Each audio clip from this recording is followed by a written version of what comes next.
제가 가진 성경은 신약 성경 21면에 있습니다. 다 찾으셨으면 아멘으로 화답해 주시기 바라겠습니다. 아멘. 다 찾으신 줄 알고 우리 같이 한 목소리로 합독하겠습니다. 그러므로 내가 그들에게 비유로 말하는 것은 그들이 보아도 보지 못하며 들어도 듣지 못하며 깨닫지 못함이니라. 아멘.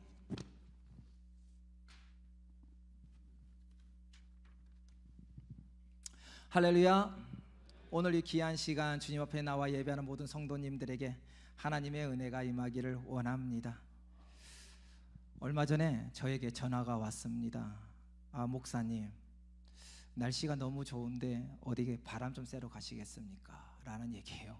언제 갈까요? 너무 좋아서 제가 얘기를 했습니다. 저는 월요일이 시간이 되는데 월요일 날 시간이 됩니다. 얘기하니까 월요일 날은 자기가 시간이 없고 토요일 날 가서 주일 날 오는 겁니다.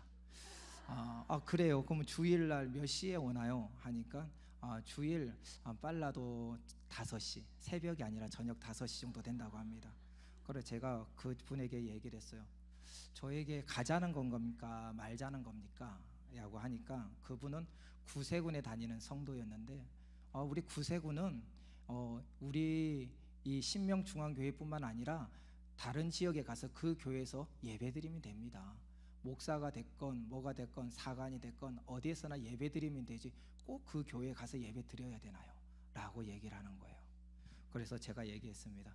그런데 저는요, 제가 섬기고 있는 저희 교단은 절대로 그렇지 않습니다. 또 제가 맡은 사역이 있기 때문에 그 일을 감당해야 됩니다.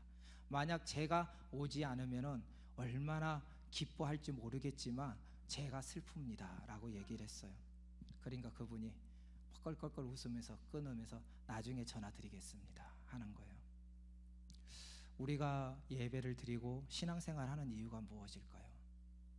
사람들마다 신앙생활하는 이유가 다 같다고 말하지만 다 다양합니다. 어떤 분은 복을 받기 위하여, 근데 그 복이라는 것이 육체적인 질병에서, 또 어떤 분은 사업적인 회복을 위하여, 어떤 분은 또 다른 이유를 많이 얘기를 하는 거예요. 오늘 본문에 나오는 이 예수님의 말씀 역시 그 상황도 마찬가지였습니다. 예수님이 이 땅에 오신 이유는 우리를 구원하기 위함입니다. 이 사실을 알고 온 유대인들이 예수님 오신 걸 기뻐했습니다. 그런데 그들이 원했던 것은 그들이 지금 로마의 압제 속에 있기에 로마에서 벗어나 해박하는 게 목적이었습니다. 정치적인 군사적인 힘의 권능에 의한 그 목적에 의하여 해방을 원했던 것이지 예수님처럼 죄에서 해방되는 것엔 관심이 없었던 것이지요. 우리가 그 죄라는 것을 우리가 눈에 보이지 않기 때문에 그것을 판단할 수 없는 거예요. 어떤 분이 신앙생활 40년 50년 했다 해서 그분이 정말 천국에 갈 것인가? 그것은 장담하지 못합니다. 왜냐하면 그분이 진정으로 예수님을 나의 구주로 영접하였는가? 이게 첫 번째이기 때문입니다. 아무리 오랫동안 신앙생활을 했다 할지라도, 아무리 기뻐한다 할지라도 그 기뻐함이 예수 그리스도로 말미암아 기쁨이 아니라 나의 의로, 나의 노력으로, 사람과의 관계 속에서 사업장의 문제로, 또한 다른 달란트의 문제로, 사람들의 축하로 인하여 세상에서 바라보는 권위와 또한 세상에 바라보는 권력에 의하여 그거를 기뻐한다면 하나님이 바라보는 시선과는 다르다는 것이죠. 그리하여 성경에도 보면은 많은 사람들이, 또한 우리 주위에도 많은 사람들이 세상의 물질과 야여 권력보다는 하나님의 의를 중시하여 나의 모든 걸 드러내고 지방 방 한 칸 없다 할지라도 기뻐하며 예수 천국 불신 지옥 목걸이에 걸면서 복음을 전하고 있는 거예요. 저도 그 예수 천당 불신 지옥을 보면 그분 곁을 벗어납니다. 왜일까요? 창피해서. 저는 그렇게 하지 못하거든요. 제가 신학교 때 한 수업이 있었어요. 그 수업이 뭐냐면 지하철 타면서 복음을 전하는 거예요. 그래서 체크를 합니다. 최소한 50명 전도, 50명에게 복음을 전하는 그런 하나의 달란트도 있었어요. 근데 그때는 뜨거운 열정이 있었음에도 불구하고 막상 전철에 타서 사람들이 북적북적 하는 곳에 가서 복음을 전한다는 거 쉽지 않습니다. 굉장히 어렵습니다.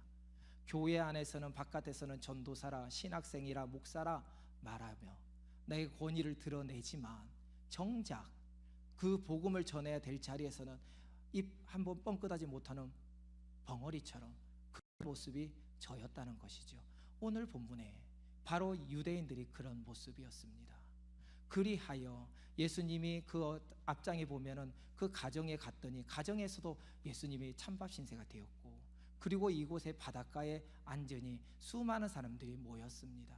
그 사람들이 모인 목적은 여러 가지가 있겠지만 첫 번째로는 이 좋은 말씀이요, 첫 번째로는 오병의 역사같이 또한 외적인 것을 구할 수 있기 때문입니다. 또한 다른 것, 또한 예수님을 그 당시만 해도 권력적인 구원자로 바라보았기에 그 예수님을 따라가면 또 한 자리 차지하지 않을까라는 또한 그런 염려함과 신경씀이 있었던 것이지요. 그래서 구름대와 같이 수많은 사람들이 예수님 주위에 모였습니다.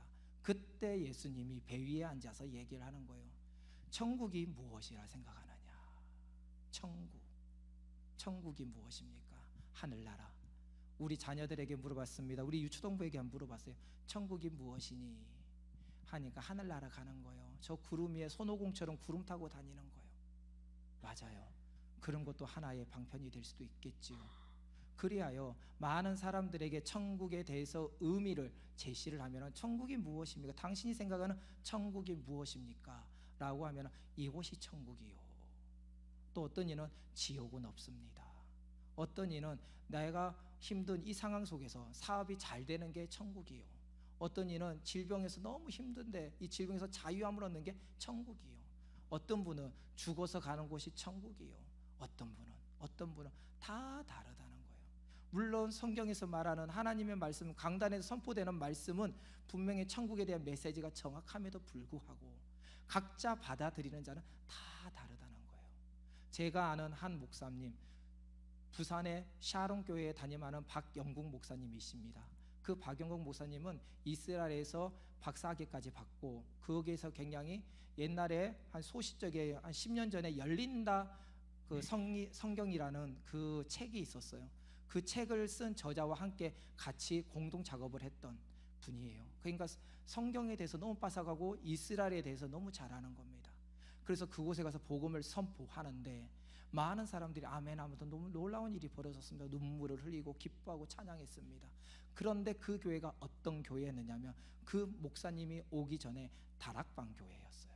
다락방 교회 그 목사님이 그 은퇴하시면서 그 목사님을 초빙을 했는데, 그래서 선포하니 그 사람들의 머릿속에는 거기서 벗어나지 않고 언제나 그 잡대에서 살아가는 거예요. 그래서 복음을 선포할 때는 아멘, 아멘, 아멘, 아멘, 아멘이라고 말하지만 정작 그 말씀을 받고 난 뒤에 돌아서면 무슨 얘기를 하느냐? 다락방 얘기를 하는 겁니다. 귀신론 얘기를 하는 겁니다. 이단에 대해서 얘기를 합니다. 그리고 그게 맞다. 그래서 제가 수년 전에 그 목사님이랑 제가 친분이 있어 통화를 했더니 그 목사님이 그러시더라고요.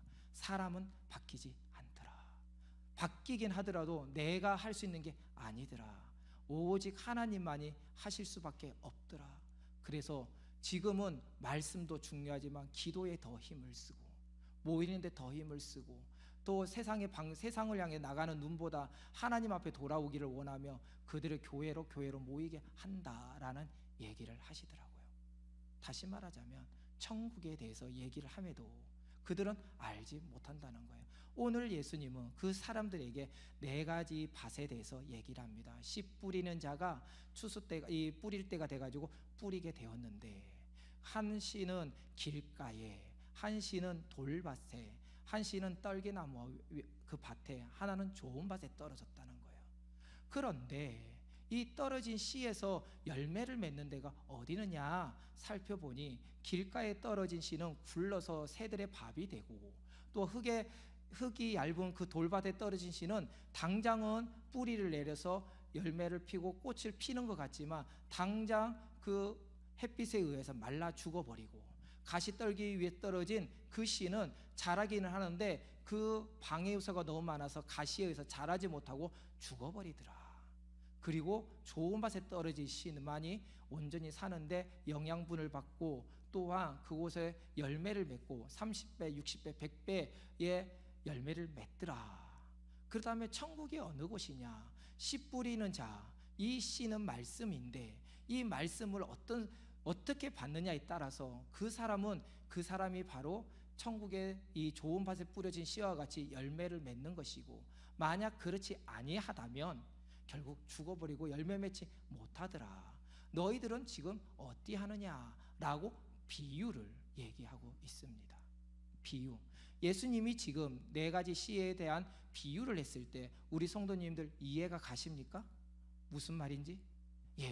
이 비유는 숨기기 위한 것이 아니라 모르는 사람, 이해력이 아직까지 고정관념에 지금 사로잡혀 있는 자들에게 그 고정관념을 깨고 쉽게 알아들이기, 쉽게 하기 위해서 전하는 겁니다.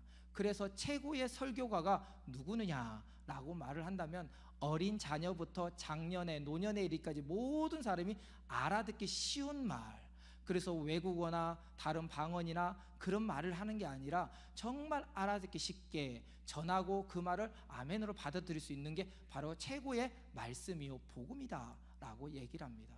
그래서 저에게 그걸 대입시켜 보니 저는 최고의 설교가가 아니더라고요. 왜냐?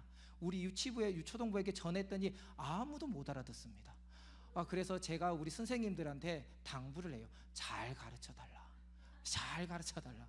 제 그 영향이 안 되니까 잘 가르쳐달라. 그런데 아이러니하게 저보다 제가 전하는 것보다 선생님들이 전하는 게 더 쉽게 알아듣고 눈높이에서 전하고 사랑하고 안아주고 눈물 뿌려 기도하니 그 아이들이 그 말씀 알아듣고 성장하는 걸 보게 된다는 거예요. 뭐라고요?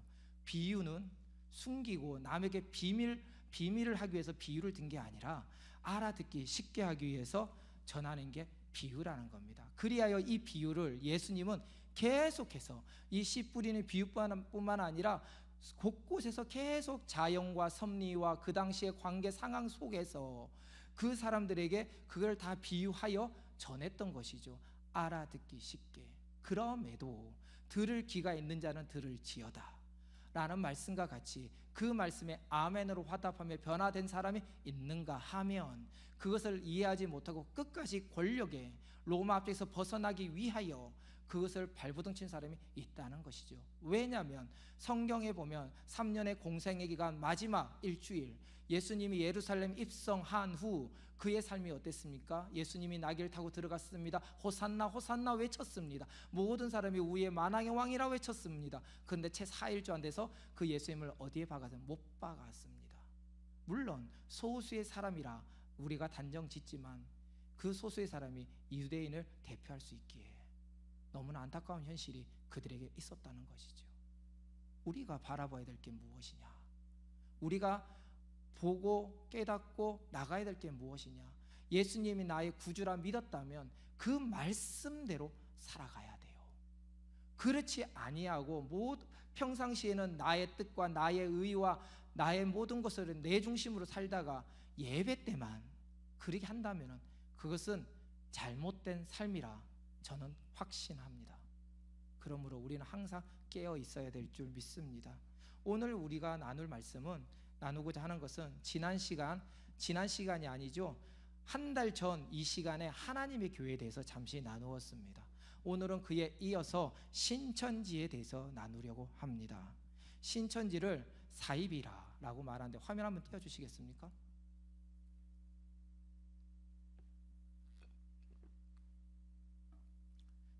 신천지는 사입이라고 말하고 신천지 예수의 증거 장막 선전이라고 말합니다. 분명히 교회는 지금 화면에 띄어져 있는 것처럼 예수 그리스도의 핏값으로 사신 겁니다. 그런데 이 신천지는 예수 그리스도의 영이 이만희에게 임하였다. 그리하여 이만희를 구원자라 말하고 선지자라 말하고 희망이라고 말하는 것이지요.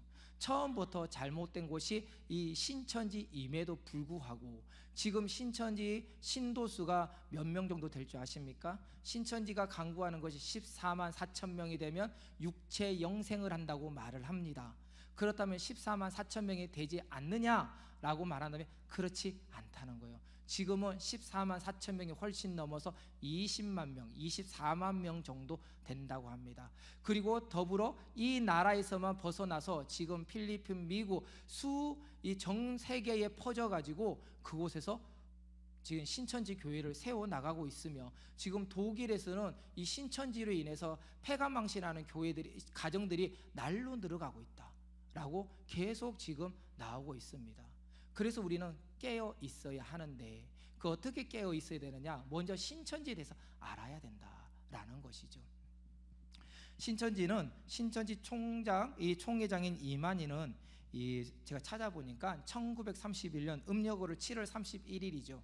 경북 청도에서 출생했습니다. 즉 9월 15일 날 출생을 했는데, 전주 이 씨의 아버지 이재문 씨와 어머니 고상금 사이에서 태어났고, 그 자녀는 일남 일녀가 가지고 있습니다. 그리고 배우자는 유천순과 결혼을 했는데 처음에 이혼을 했어요. 그리고 두 번째 그 아내와 결혼을 해가지고 했는데, 그 역시도 지금은 이혼을 해야 새로운 다른 사람들과 지금 교제를 하고 있다라고 말합니다. 그런데 이 신천지가 무엇이라고 하냐면은, 사람들에게 당신이 예수 그리스도요? 라고 질문을 하니 나는 아니다 라고 말을 하면서, 이때 이 공개적으로 뭐라고 했냐면, 그리스도가 어찌 사탄과 함께 살겠느냐, 저 여자는 사탄이다 라고 말하면서 쫓아냈다는 거예요.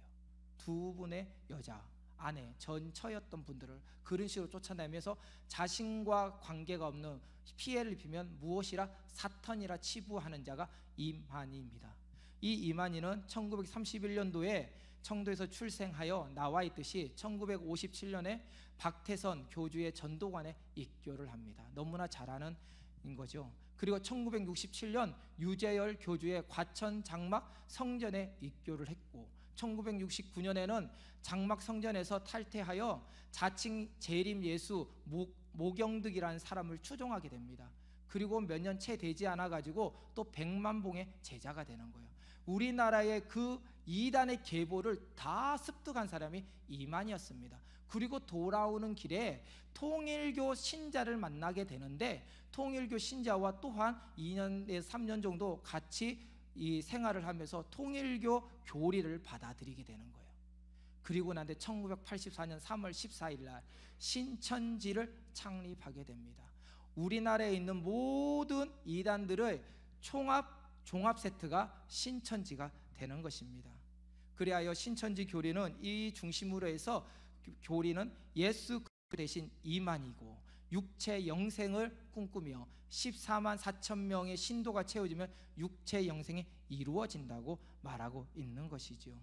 그런데 문제가 생겼어요. 제가 조금 전에도 말씀을 드렸다시피 14만 4천 명이 되면 온 성도가 어떻게 된다고요? 육체가 영생이 돼가지고 이 부활의 은혜를 경험을 해야 됩니다. 근데 그것이 일어나지 않았습니다. 24만 명이 되는 지금 현재 이 무엇을 했냐면 교리를 바꾸게 됩니다. 교리를 수정하여 열심히 전도하고 헌금을 많이 하고 봉사도 열심히 하고 지령에 순종하고, 그리고 시험을 보는데 이 시험을 12지파가 일제히 치루어 이곳에 통과한 자만이 1등에서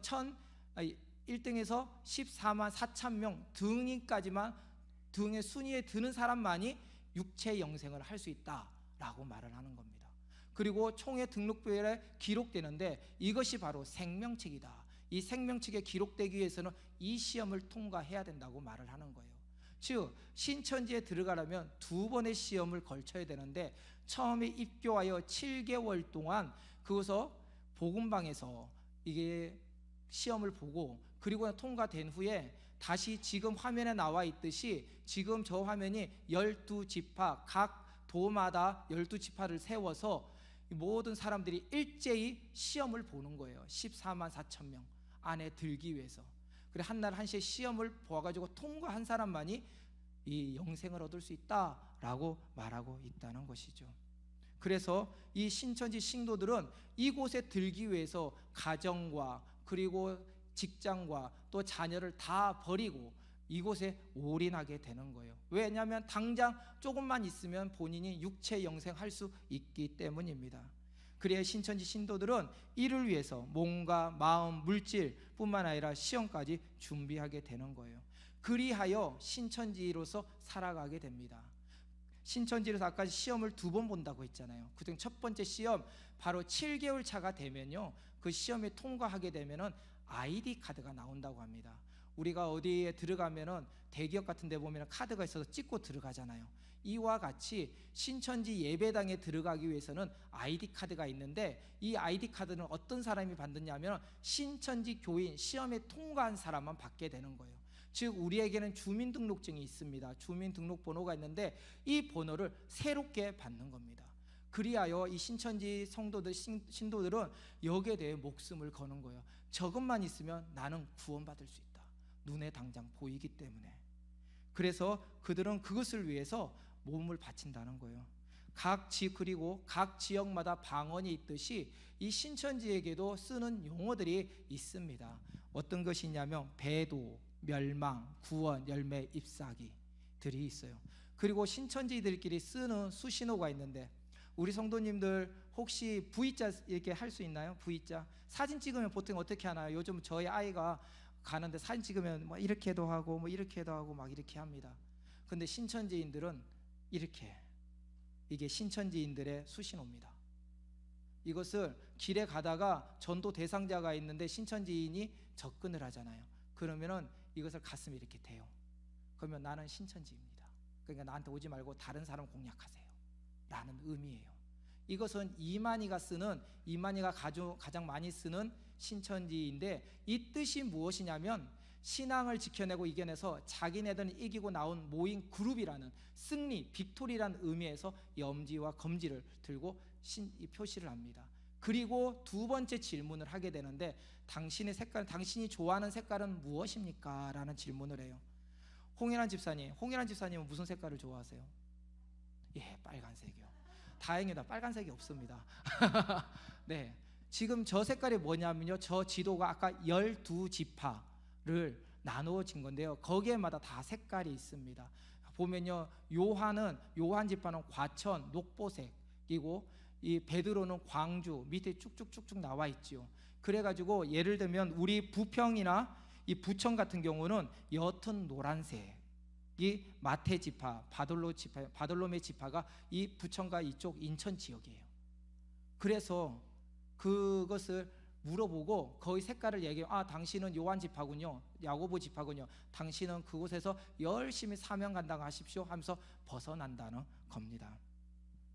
무엇보다 신천지는 수요일, 일요일마다 흰색 상의와 그리고 까만 바지를 입고 있습니다. 그것을 모나미 룩이라고 해요. 모나미 볼펜 아시죠? 모나미 볼펜. 그 모나미 볼펜처럼 모나미 룩인데, 그 이유가 무엇이냐면 요한계시록 3장 5절에 보니, 우리 같이 한번 읽어볼까요? 시작. 이기는 자에게 이와 같이 흰 옷을 입을 것이요, 요한계시록 19장 11절에 백마와 그것을 탄 자가 있으니 라며, 흰색은 승리자가 입는 상징적인 의미이기 때문에 이 수요일하고 주일날에는, 일요일날에는 꼭 흰색 상의와 검정색 바지를 입어야 됩니다.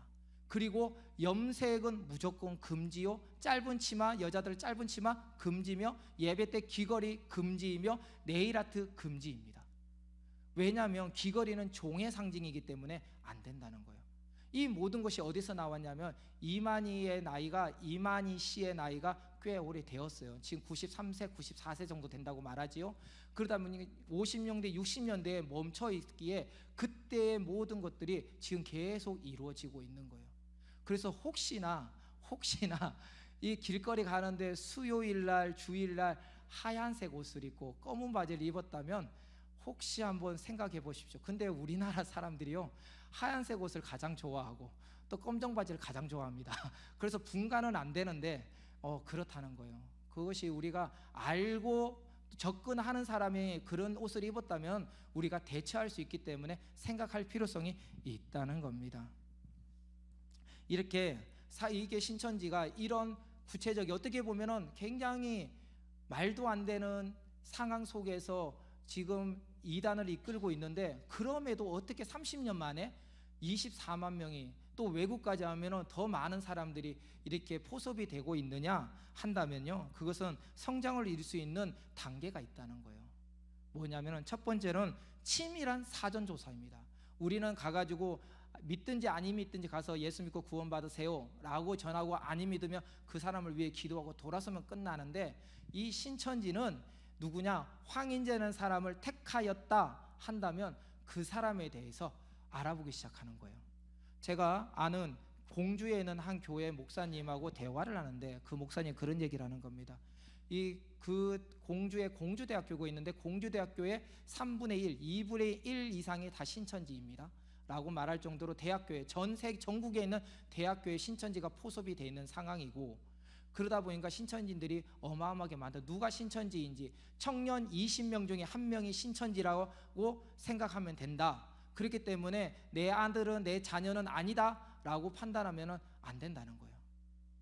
그렇기 때문에 항상 신경을 써야 된다라는 겁니다. 즉 황인재라는 사람이 이 결정이 되면 그 사람에 대해서 알아보는데, 그 교회, 공주에 있는 교회 그 신천지 보고에 의하면 어떻게 되어 있냐면요, 어떤 장로님은 어느 자리에 앉아 있고, 어떤 집사님은 기도할 때 무슨 말로 시작하며, 어떤 분은 버릇이 무엇이고, 새벽 예배는 몇 명이 나오며 그 자리에 누가 나오고, 목사님은 어떤 말씀을 선포하고, 또한 예배 때 그 찬양 인도자는 무엇을 하며 어떻게 하는지 전부 다 보고를 합니다. 그것을 하루 이틀만이 아니라 수년에 걸쳐서 그 교회에 지금 이 이단 상담소에서 하는 얘기로는 우리나라의 한 99.9%의 모든 교회에 지금 신천지가 다 포섭이 돼 있고, 그 포섭이 되어 있고, 그것을 드러내는 사람도 있지만 드러내지 아니하고 진짜 열심히 일을 감당한다, 그러면서 모든 보고를 하고 있다라고 얘기를 합니다.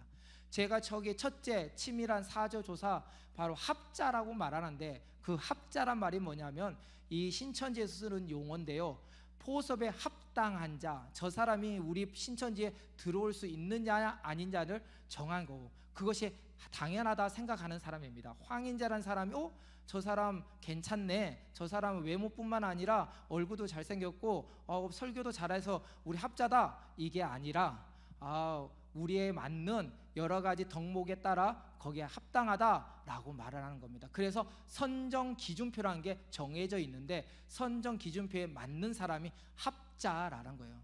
오늘 이 자리에 계신 성도님들이 합자가 몇 명이나 될까요? 한번 볼까요? 첫 번째, 먼저 말한다면 합자 선정 기준표의 우선순위는요, 당장 써먹을 수 있는 사람이 바로 합자입니다. 당장. 그래서 첫 번째, 주사회 복음방 및 센터 수강이 가능한가? 그 이유가 무엇이냐면요, 이 복음방을 온전하게 잘 믿어야지, 잘 생활을 해야지, 교육을 받아야지 신천지가 되기 때문에, 신천지는 하루에 2시간에서 3시간씩 월, 화, 목, 금 7개월에서 8개월간 센터 수강을 해야 됩니다. 그리고 결혼을 준비하거나 임신, 그리고 취업, 취직, 휴학, 유학, 이사, 시험 등 그 환경의 모든 것을 조사를 해요. 왜냐하면 유학 갈 사람이면 굳이 필요가 없거든요. 그리고 그들은 질병을 확인합니다. 아픈 사람은 절대로 신천지를 뽑지 않습니다. 아픈 사람은. 왜냐하면 당장 써먹어야 되기 때문에. 그리고 그 사람이 차량 및 경제적인 활동을 할 수 있느냐라는 걸 봅니다. 당장 움직일 수 있는 사람. 그리고 천국과 영생의 소망이 있느냐. 다시 말하자면 믿지 않는 사람이 아니라 바로 교회 성도들이 대상이라는 거예요. 영생의 소망을 두느냐, 그리고 하나님을 두려워하느냐, 그리고 주일과 수요 예배에 참석을 할 수 있느냐, 그리고 예절이 바른가. 의외죠. 예절이 바르고 착한 사람이 바로 합자가 되는 거예요. 그리고 경청시 이해력과 표현력이 좋은가. 저는 여기서 여러 가지 보니까 여기에서 딱 걸리더라고요. 저는 이해력이 안 좋거든요. 그래서 저는 안 되겠구나 생각하는데, 여기 계신 모든 성도님들은 아마 이해력과 표현력이 좋기 때문에 합자일 확률도 있습니다. 그리고 자신의 주관과 의지력이 분명한가. 자신이 뜻을 정하면 그걸 가지고 밀고 나갈 수 있느냐. 그래야지만 신천지로서 역할을 한다는 거예요. 그리고 성도들은 그 성경 공부를 다른 데서뿐만 아니라 바로 센터 및 복음방에서만 하게 되고, 여기서 7개월간 수료했을 때 바로 그 아까 전에 ID 카드를 받고 이제는 천국 날개를 달고 살아가게 되는 겁니다. 그리하여 이렇게 급성장한 신천지를 보고 수많은 이단들이 벤치마킹을 하면서 그대로 따라하고 있다는 것이죠. 이 신천지는 무엇보다 이 성경책을 하나님의 말씀인데 이 하나님의 말씀을 암호책으로 생각을 합니다. 즉 성경을 자물쇠의 비유로, 이게 자물쇠 역할로 비유로 생각한다는 것. 비유. 그러니까 여기서 지금 이 신천지에서 교육하는 교육 자료입니다. 우리는 성경을 고지고대로 보면 안 되고 비유를 제대로 배워 성경에 숨겨진 의미를 알아야 된다. 비유를 모르면 성경 끼는 수박 거달기다 라고 말하는 거예요. 다시 말하자면 이 비유가 무엇이냐, 아까 제가 초반에 말씀드렸죠. 마태복음 13장 13절에 예수님이 그 씨 뿌리는 비유를 했던 이유는 이것을 사람들이 깨닫지 못하기에 알기 쉽게 전하는 거예요. 그런데 이 신천지는 비유를 풀이할 수 있는 사람은 오직 신천지 이만희밖에 없다. 그렇기 때문에 이것은 이 비유를 예수님께서 전한 것은 그 사람들이 모르게 하기 위함이다. 그리고 성령으로 온 바로 인치심을 받은 이 이만희를 통해서 구원하기 위해서 비유했다라고 말을 한다는 겁니다. 조금 전에 나와 있죠. 다시 말하면 사탄이나 대적들이 알면 안 되고 숨기고 방어하기 위해 비유로 말했다. 그래서 신천은 이 비유를 풀 수 있는 사람이 오직 이만희 교주밖에 없다고 말하고 있는 거예요. 그런데 제가 초반에 지금도 말씀드렸지만 예수님은 비유를 한 번도 숨긴 적이 없습니다. 천국 비밀을 수차례 말씀하셨을 뿐만 아니라 우리들에게 알지 못하기 때문에 그 비유를 통해서 깨닫게 하는 것입니다. 누가복음 7장 31절에 또 이르시되 이 세 사람들을 무엇으로 비유할까? 무엇과 같을까? 라고 말해요. 비유는 설명을 위해서 사용하는 겁니다. 설명을 더 강조하기 위한 것이죠. 우리 아이가 질문을 해요. 아빠, 예수님, 성령님은 누구야? 예수님은 누구야? 하나님은 누구야? 하나님의 아들 예수님이라고 하는데 그 예수님이 성령님으로 오셨다는 게 그게 무슨 말이지? 삼위일체 하나님 무슨 말이지? 라고 얘기를 하는 거예요. 그래서 제가 이 어떤 이제 학자의 말을 인용해서 얘기를 합니다. 말을 했어요. 성령을 삼위일체 하나님을 어떻게 생각을 하면 되냐면 발전기, 전기를 일으키는 발전기를 바로 계획하고 준비하는 하나님, 성부 하나님이라 생각을 하고 그 전기가 올 수 있는 배관, 전선이 예수님이다. 준비하는 것이 예수님의 역할이고 그리고 전기가 들어와서 등을 밝히는 이 일을 하는 게 성령님이야. 이렇게 생각하면 돼. 그 한 사람이 아침에는 집에서는 아빠가 되고 회사에서는 직장 생활을 하는 회사원이 되는 게 아니라 다 각자 일이 다르다라는 것을 얘기했죠. 그러니까 그 아이가 아직도 어렵지만 조금 알 것 같아. 아빠 조금 더 공부해서 좀 더 쉽게 알려줘 라고 얘기를 하는 거예요. 맞아요. 비유라는 것은 그렇습니다. 비유는 알기 쉽게 전하는 거예요. 그래서 우리가 설교하고 말씀을 전할 때, 목사님께서 전할 때 비유를 상황과 형편에 따라 비유를 전하고 거기에 맞는 말씀을 전하는 거예요. 이게 거꾸로입니다. 말씀을 위해서 말씀을 준비하면서 그 말씀에 맞는 비유를 적절하게 전하는 겁니다. 그로 인해서 더 알아듣기 쉽게 어린아이나 장년이나 노년이나 모든 사람이 알아듣기 쉽게 전하는 게 말씀이요. 그것이 그 가운데 비유가 들어간다는 겁니다. 그렇기 때문에 예수님은 한 번도 비유를 숨겨본 적이 없다는 겁니다. 신천지에 들어가면 제일 먼저 하는 게 무엇이냐?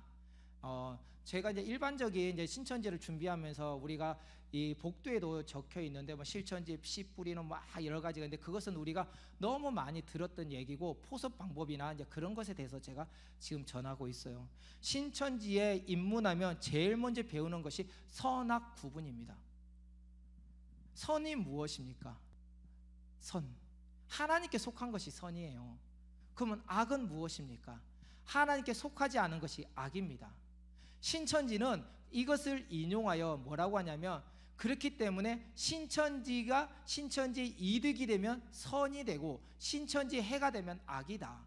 그렇게 하나님을 위해서는, 구원을 위해서는 거짓말, 모략, 폭력, 강금, 갈취, 방화 및 수많은 범죄도 가능하다. 왜냐하면 그것이 바로 선이기 때문이다. 그런데 성경에 어디서 이것이 맞다고 얘기했습니까? 아니죠. 근데 신천지는 그것을 말하고 있습니다. 근데 그것을 사람들이 처음에는 이해가 안 되는데 교육을 받으면서 맞다.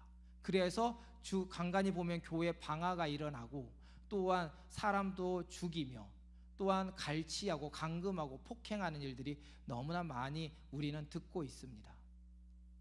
이것이 바로 신천지들이 택한 것이기 때문입니다. 그리고 신천지인들은 이만희가 무식한 것에 대해서 감사하다 생각을 해요. 왜냐하면 이만희 씨처럼 무식한 자도 저렇게 하나님의 택함을 받아서 이 성령을 받고 주예를 감당하며 영생의 영생 복락을 누리는데, 하물며 우리 같은 사람은 안 그렇겠느냐? 예수님 역시도 이 땅에 태어날 때 어디에 태어났냐? 마구간에서 태어났고 목자로 살았지 않았냐? 예수님도 배운 거 없었는데 이만희도 똑같아. 그렇기 때문에 예수님 역시도 예수님이 바로 신이다 라고 말을 하는 거예요. 이상한 데서 다 끼워 맞추면서 그렇게 해석을 하는데, 그걸 하면서 눈물을 흘리고 기뻐하는 거예요. 하나에 빠지면 옆을 볼 수가 없습니다. 신천지의 포섭 방법, 우리 하나님의 교회하고 너무나 똑같습니다. 길거리의 설문조사, 기독 상담, 심의 테스트. 혹시 길거리에서 설문조사한다고 하면 절대로 하지 마십시오. 그것에 대해서 누군지 모르기 때문에. 설문조사하기 위해서 제일 먼저 쓰는 게 무엇입니까? 나의 신상을 공개해야 됩니다. 나의 이름, 전화번호. 그러니까 알바생을 모집하고요. 특히 요즘에서는 당근을 많이 이용을 한대요. 우리 동네 같이 해요, 뭐 그런 플랫폼에서 강아지 산책 같이 하기, 그리고 야식 먹을 사람 등 수많은 것에 신천지인들이 다 투입이 됩니다. 그리고 대학교 동아리 활동 없는 데가 없고, 특히 여성들, 이 신천지인들도 여성들을 대상으로 많이 하게 되는데, 요가, 필라테스, 모델, 걸그룹 모집, 어린아이들, 그 테디베어 만드는 이 곰인형 만드는 클래스, 그리고 쿠키 만들기. 이 쿠키 만들기는 신천지보다 더 많이 하는 데가 어디냐면은, 우리가 잘 알고 있는 정명석, 거기서는 아름다운 모델 같은 여자들만 포섭합니다. 그래서 여자들이 가장 좋아하는 이 모든 것들도 그곳에서 하고 있다는 거예요. 그리고 강연, 일일 찻집 등등을 하고 있어요. 우리가 너무나 쉽게 접할 수 있는 모든 것들, 제가 얼마 전에 길을 가는데 어떤 저희 아파트 앞에서 어떤 강아지 이렇게 산책 모임이 있더라고요. 근데 얼핏 들으니까, 그때는 이걸 공부하기 전이었습니다. 얼핏 보이니까 카톡을 통해서 만났대요. 그러면서 거기서 한 사람이 만났는데 다른 사람이 4-5명이 같이 함께 움직인 걸 보면서, 제가 이제 지나고 보니까 혹시 그러지는 않겠지만 저게 신천지가 아닌가 하는 이제 의심을 하게 되는 거예요. 확실하진 않습니다. 그러니까 우리가 항상 깨어 있어야 돼요. 그리고 신천지 교회의 특징이 뭔지 아십니까? 신천지가 위장교회들을 많이 세우는데, 신천지 위장교회마다 신천지 출입금지 편말을 꼭 붙입니다. 여기는 신천지 교회가 아닙니다. 그리고 천지일보, 저기 신천지가 운영하는 데죠. 그러면서 그들이 하는 말이, 우리는 신천지의 언론사가 아닙니다 하면서 신천지에서 굉장히 어필하는 것이 저 곳이라는 거예요. 그러니까 우리가 생각하지도 못하는 것에서 우리가 생각하게 되고, 우리가 이사를 가거나 교회를 방문할 때 잘 선정해야 되는 게 이런 부분에 있습니다. 지금 우리나라에만 그 이단들이 약 600만이라고 해요. 그러니까 수많은 사람들이 이단으로 있는데, 그 중에서 신천지 하나님의 교회가 있다는 거예요. 그러면 추수권의 침투 방법을 한번 바라보면은 이제 거의 다 끝났습니다. 첫째는 교회 안에서 있고, 둘째는 교회 밖에서 활동을 합니다. 교회 안에서는 미리 침투하여 열심히 봉사하고, 아까 말했던 것처럼 모든 정보를 매번 보고하는 거예요.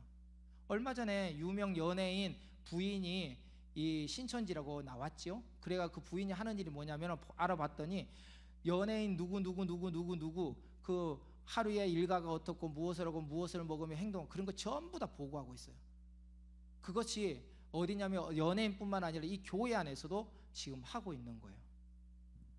그 교회 밖에서는 어떻게 행동하느냐면 그 사람들의 특징 한 예화를 보니까 이러더라고요. 교회 밖에 가는 길목에 서서 교인 같은 사람, 우락부락한 사람한테는 접근 안 합니다.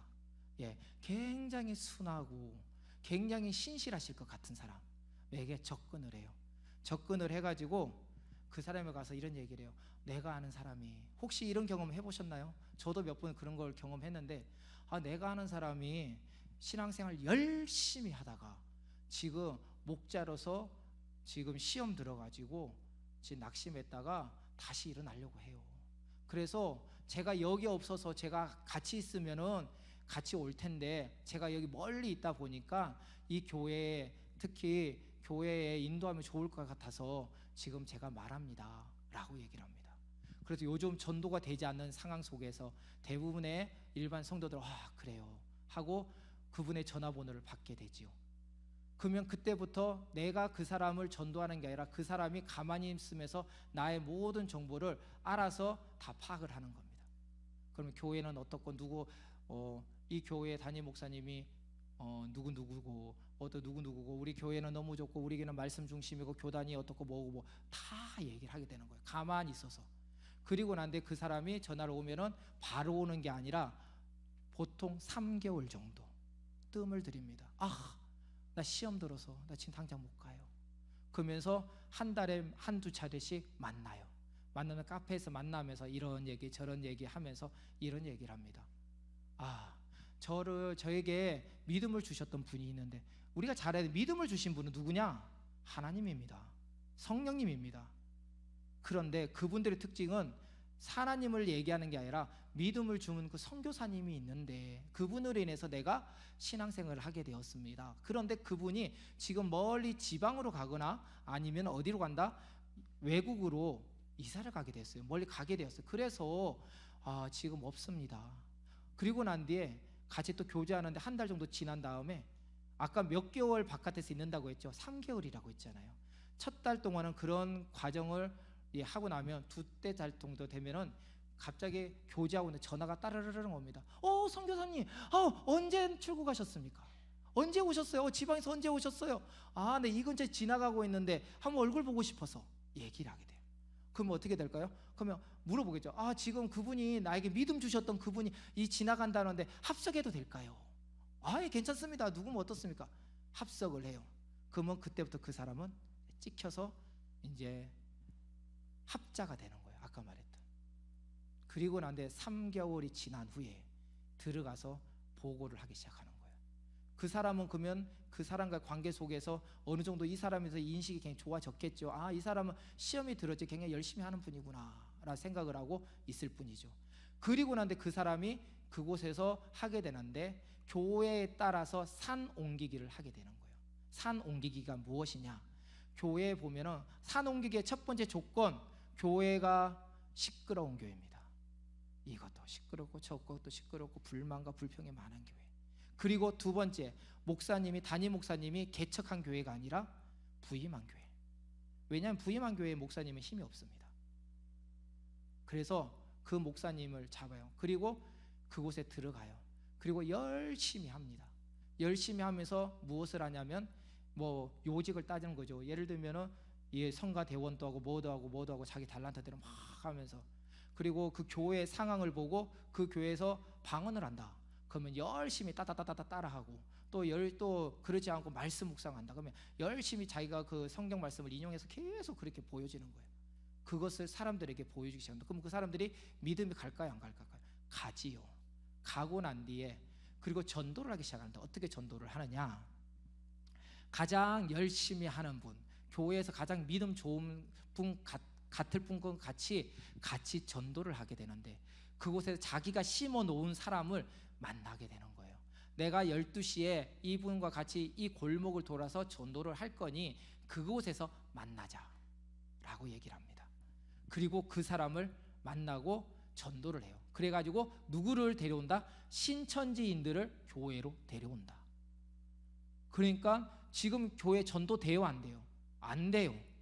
굉장히 힘들어요. 근데 어떤 교회는 부흥이 되고 너무 잘 돼요. 그게 뭐 신천지냐 아니냐 그것은 말할 수 없습니다. 하여튼 어려운 시대에 우리가 의지할 것은 오직 하나님 말씀뿐입니다. 그런데 아이러니하게 그분이 들어와서 전도를 하기 시작해요. 그러니까 교회에서 상을 줄까 안 줄까 확 기뻐하고 그 사람을 높게 치하하겠지요. 그리고 난 뒤에 신천지인들을 대거 그곳에 포섭하기 시작해요.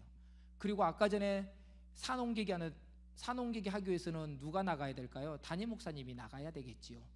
그래서 이제 그 목사님에게 얘기를 해요. 성도들을 이제 많이 데려왔고, 그리고 난 뒤에 그 목사님에게 얘기를 합니다. 목사님, 제가 아는 전도사님이, 제 아는 목사님이 열심히 사역을 하다가 지금 아파서 지금 쉬고 있는데 지금 몸이 회복되었답니다.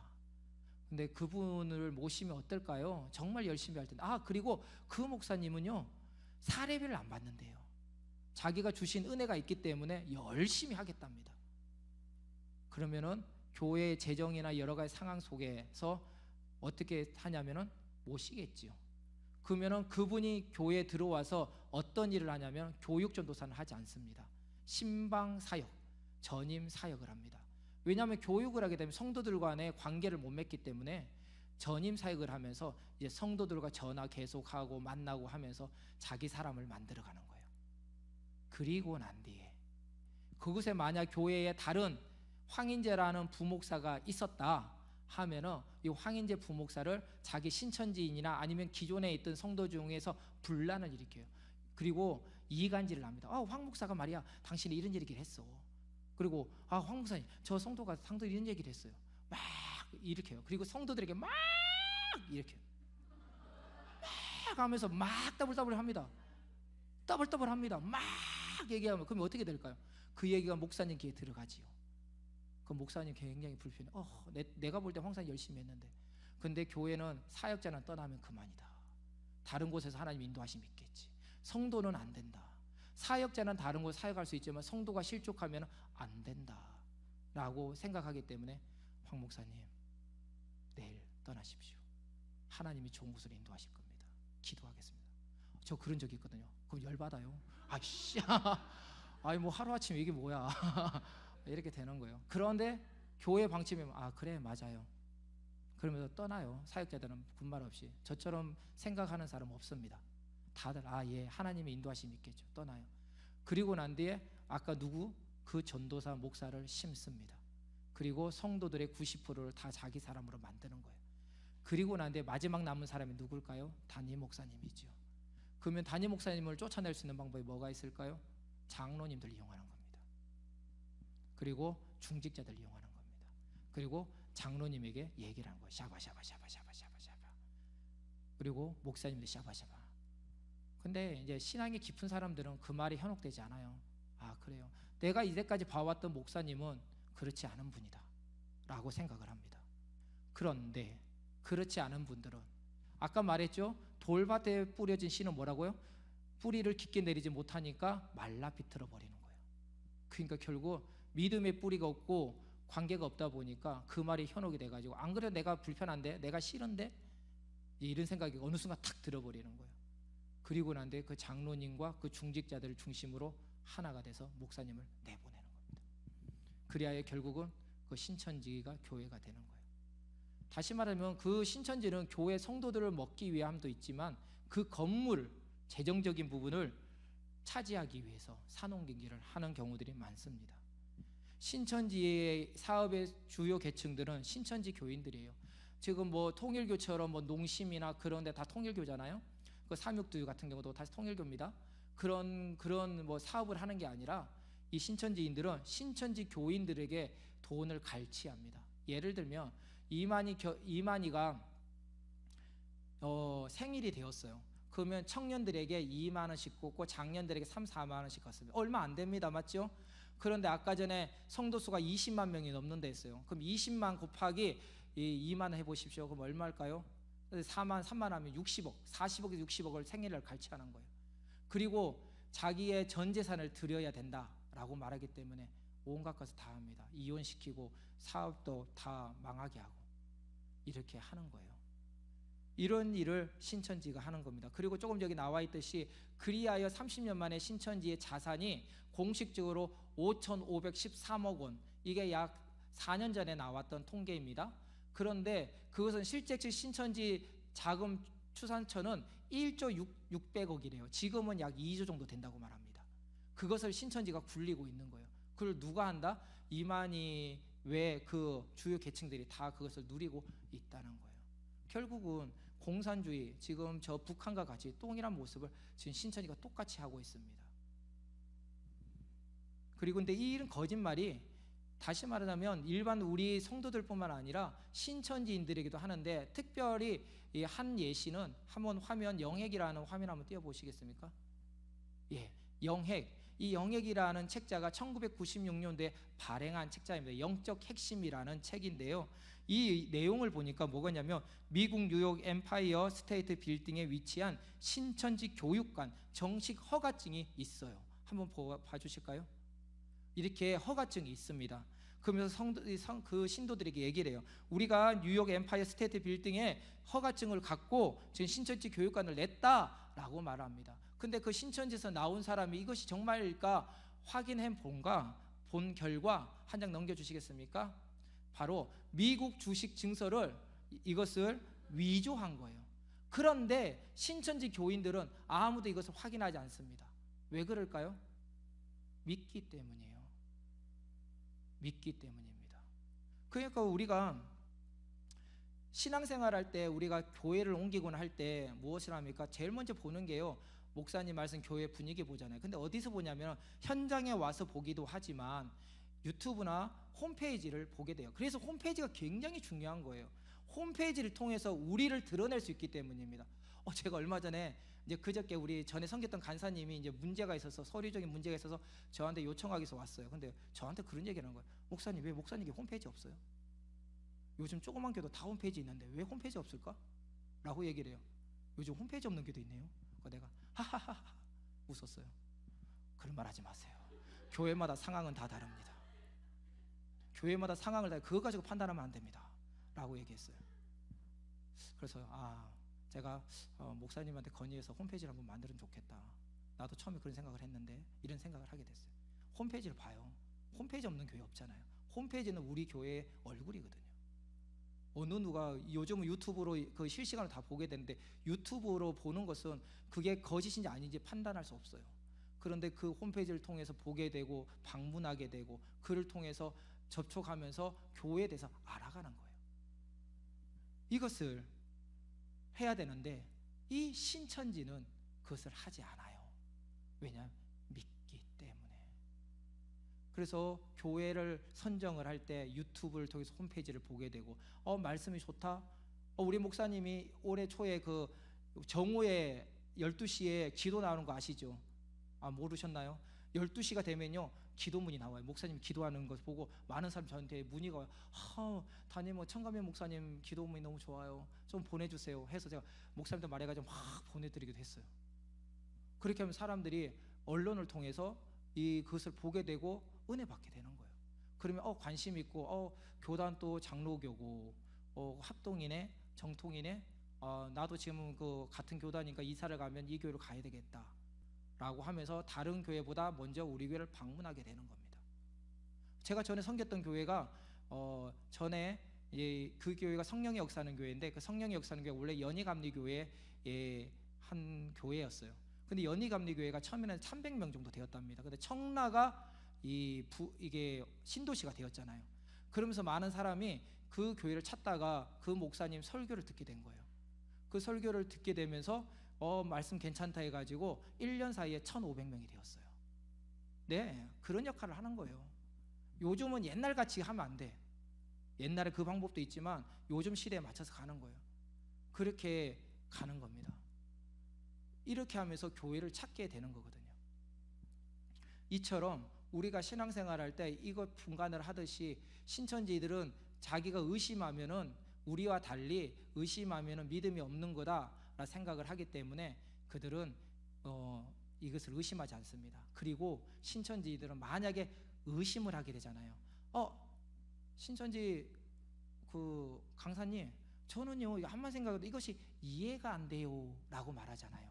그러면은 신천지에서 파면당합니다. 의심한다. 의심하는 사람은 안 된다. 그리고 신천지인들은 1년에 1명 이상 전도를 해야 되는데 1년에 1명 이상 전도를 할 때 하지 못하면 110만 원씩 벌금을 냅니다. 그리고 벌금을 내지 못하면 천국에 들어갈 수 없다, 지옥에 떨어진다 라고 얘기를 해요.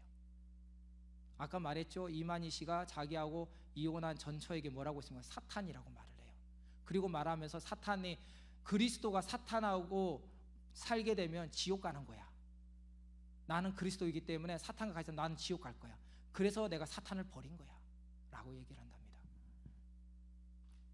이외에 수많은 자료와 제보가 있지만 우리가 알아야 될 것은 거짓과 모략은 하나님이 원하지 않는 것입니다. 성도로서 가장 기본적인 신앙생활, 예배를 사모하고 기도하는 데 힘쓰며, 특별히 우리가 이 정통 교회로서 하나님 말씀을 받아들일 때 그 말씀 외에 세상의 것을 또 다른 것에 혹하지 마시고 그 말씀 가운데 살아가기를 원해요. 하나님 말씀에 또한 의문이 있다면 당장이라도 담임 목사님이나 교역자들에게 물어보시고 그 물어보고 그거에 대해서 해답을 찾아야 됩니다. 의문점만 찾고 있으면 이단들이 접근을 했을 때 어떻게 되냐면 거기에 빠지게 돼요. 목사님 왜 이런 것도 안 가르쳐? 내가 물어보지도 않았는데 한 번도 그 물어본 적도 없는데 목사님이 안 해. 그래서 내가 지금 이러고 있는 거야. 이렇게 판단하게 되는 거예요. 내가 했는데 사람들의 관심 그렇습니다. 내가 있으면서도 어떤 분이 그래요. 어떤 분이 전에 있던 교회에 있었던 일인데요. 저하고 어떤 분이 갑자기 저한테 와가지고 막 얘기를 하는 거예요. 너무 힘들고 불평과 불만을 막 그래요. 힘드시겠군요. 이렇게 해서 끝냈어요. 근데 그 다음날 뭐라고, 황인재 목사가 말이야 불평과 불만이 많고 나하고 동조해가지고 나에게 그러지 말라고 불평 불만을 품으라고 얘기했다고 저를 그런 쪽으로 몰아가는 거예요. 근데 그런 사람이 그 사람 한 명이 아니에요. 굉장히 많다는 거예요. 그래서 성도들과 얘기할 때 불평과 불만의 얘기를 할 게 아니라 감사하라. 모이는데 그 사람을 지적할 게 아니라 그 사람이 무엇이 보완할 게 무엇이 보고, 또한 만약에 문제가 있다면 그 문제를 가지고 다른 사람이 아니라 목사님과 상의하세요. 목사님 이런데요, 이거 어떻게 하면 좋을까요? 왜냐하면은 사람의 말은요 와전돼요. 간증도 오늘 제가요 오늘 갔는데요 넘어졌는데 하나님의 은혜로 이게 무릎이 깨끗하게 나았어요. 이게 약 발라니까요 며칠 사이에 깨끗하게 나왔습니다. 이게 간증을 했습니다. 그럼 두 번째 똑같은 간증할 때 어떻게 되는 줄 알아요? 이렇게 넘어지려고 했는데 넘어졌더니요 딱 일어섰더니 하나님께 기도했더니 갑자기 깨끗하게 나왔어요. 그 다음에 간증은 어떻게 되는 줄 알아요? 넘어지려고 하는데 갑자기 성령이 임하여 저에게 임하셨어 하면서 치유되었습니다. 뻥뻥뻥뻥뻥뻥뻥뻥 이렇게 터지는 거예요. 사람의 말도 그렇습니다. 그래서 간증도 함부로 하지 마라. 말이란 게 그래요. 사람의 욕심이거든요. 근데 이것을 누가 인용하냐면 바로 이단들이, 신천지가 인용하는 겁니다. 그러므로 우리가 받은 은혜가 있다면 감사하고 순종하고 불평과 불만하기보다는 지적하기보다는 그를 위해서 화목을 위해 힘쓰는 원성도님 되기를 소망합니다. 마지막으로 민수기 23절 19절에 하나님은 사람이 아니시니 거짓말을 하지 않으시고 인생이 아니시니 후회가 없으시도다. 어찌 그 말씀하신 바를 행하지 않으시며 하신 말씀을 실행하지 않으시랴. 다른 이로서는 구원받을 수 없습니다. 오직 예수 그리스도밖에 없을 줄 믿고 오늘 승리하는 원성도님 되기를 바랍니다. 기도하겠습니다. 하나님 감사합니다. 뿌려진 씨와 같이 옥토밭이 되어 하나님 말씀 가운데 거하며 날마다 성장하고 열매 맺는 주의 백성 되게 하여 주옵소서. 거짓과 모략으로 우리를 노리는 저 이리 같은 저 신천지 외 수많은 이단들에게서 오로지 하나님 말씀으로 무장하여 승리하는 온성도 되게 하여 주옵소서. 이제는 우리를 죄에서 구원하신 예수님의 은혜와 하나님의 무한하신 사랑과 성령님의 내주 역사 교통하심이 오늘 이 자리에 나와 예배한 주의 백성들 머리 위에 이제부터 영까지 함께 할지어다. 아멘. 감사합니다. 하나님 영광의 박수 올리겠습니다. 하나님 감사합니다.